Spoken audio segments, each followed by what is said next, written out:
Welcome.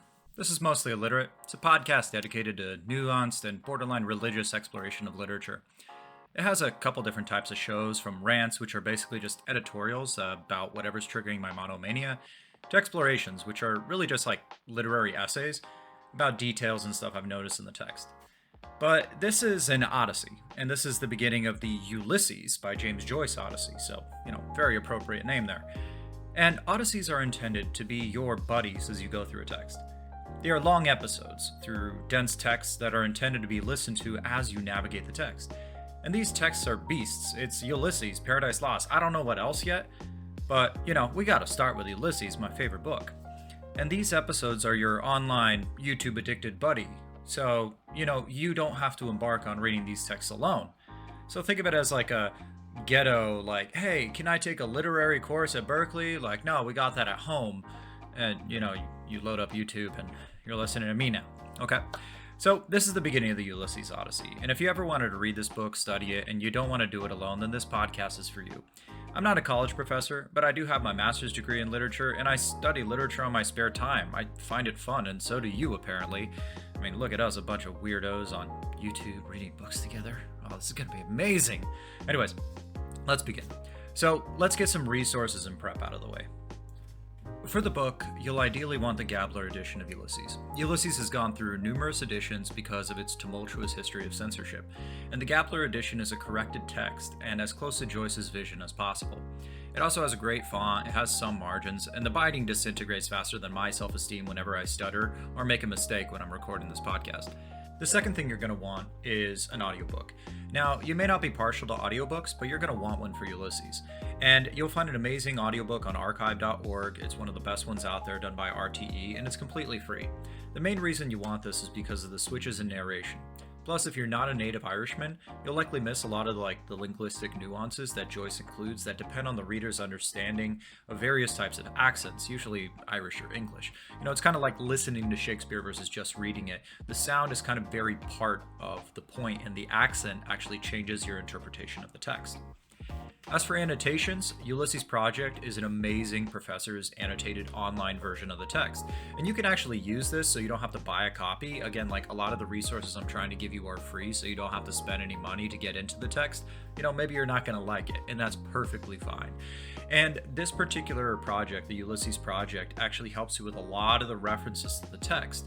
So you can also get a Ulysses annotated copy by Dan Gifford if you really can get your hands on one. It's crazy helpful, but these are for people that have already gotten dedicated into the text and really want to dig into every single one of the puzzles there. In fact, a lot of the references I'm going to be explaining throughout this Odyssey are going to be from the Dan Gifford, as well as the Ulysses Project, as well as some of my own interpretation of various elements and things that I've gotten from my own education. Lastly, you're going to want to check out ulyssesguide.com. They do incredible summaries of every single chapter. They even do minute-by-minute breakdowns of how long it takes Stephen to walk from one area to another. And I'm not really partial to looking at summaries when I'm reading something, but Ulysses is a book that you are allowed to look at summaries for. It challenges you so much when it comes to the style, but not so much because of the plot. And I'm going to try to keep all the spoilers hidden here, so if you really don't want to look at summaries and everything, that's totally fine. So as we go through and walk through the text, I will keep that stuff hidden. But don't be afraid to look at summaries. It's Ulysses, for Christ's sake. So besides that, you don't really need anything else. There are tons of resources and guides out there. I'm sure you can buy a couple walkthrough guides on Amazon, but you don't necessarily need them. Just between the ones I've given you, they kind of cover everything and overlap really heavily. But the important thing is to have this little triangle of support. And the three corners of this triangle are going to be, first of all, the text. Of course, you need the text. The second thing is you need summary resources, something that just in case you're completely lost, especially for stuff like Oxen of the Sun, it's like, hey, look, let me just look at a summary. This way I can focus on James Joyce's writing style. And finally, you need a resource for the references. And the Joyce Project is going to be a great start. Google is absolutely amazing. And then just go from there. And like I said, the Don Gifford one, if you can get a copy of the Ulysses annotated by Don Gifford, or maybe find an online one that's totally legit, no judgment here, but that one's going to be really helpful here. Now, before diving into Ulysses, it's important to leave two things at the door: your ego and your insecurities. Each one of these is going to be incredibly detrimental to your reading of the novel. And reading Ulysses is as much about your psychology as it is about the emotions and the ideas that are in the text. So let me explain this a little bit, because we have to get these things out of the way before we can actually start reading it. When I first studied Ulysses, I was in Ireland. I blindly, and I mean blindly, took a study abroad, and I was not familiar with Irish literature or Irish culture. I read an episode every single few days, and I frankly hated this book. I spent the next 5 weeks drinking my weight in beer and woefully misunderstanding the novel. I even made a girl cry on day 2. It wasn't until a year later, when I began teaching in high school, that I revisited Ulysses.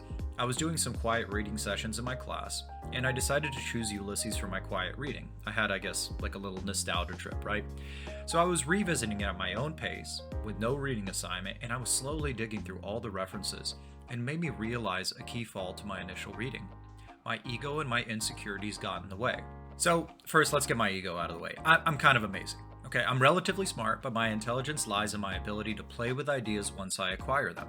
And this is perfect for Ulysses, only to understand anything needs to dive beyond your own references and influences to see into a world beyond yourself. Of course, I'm decent at working with pieces once I have them, but Ulysses asks you to make sense of everyone else's pieces and everyone else's puzzle pieces to their lives. It asks you to absorb the Vortexian world of 1904 in Ireland and its history, and all these few characters at the center. You really have to forget about your own references and associations. Reading this book is about the abandonment of self, and that was simply something I wasn't ready for when I was in college. Now, for insecurities, well, what happens when someone who thinks even remotely highly of themselves doesn't understand someone or something? Well, defense mechanisms trigger. And my defense mechanism? Anger and apathy. I've gotten a lot better since then, I swear, but seriously, anger and apathy, very close friends of mine. So during my first reading, whenever I encountered something I didn't understand, my immediate reaction was to hate the book. I would say out loud that it wasn't because I didn't understand it, but in reality it was. I was incredibly defensive.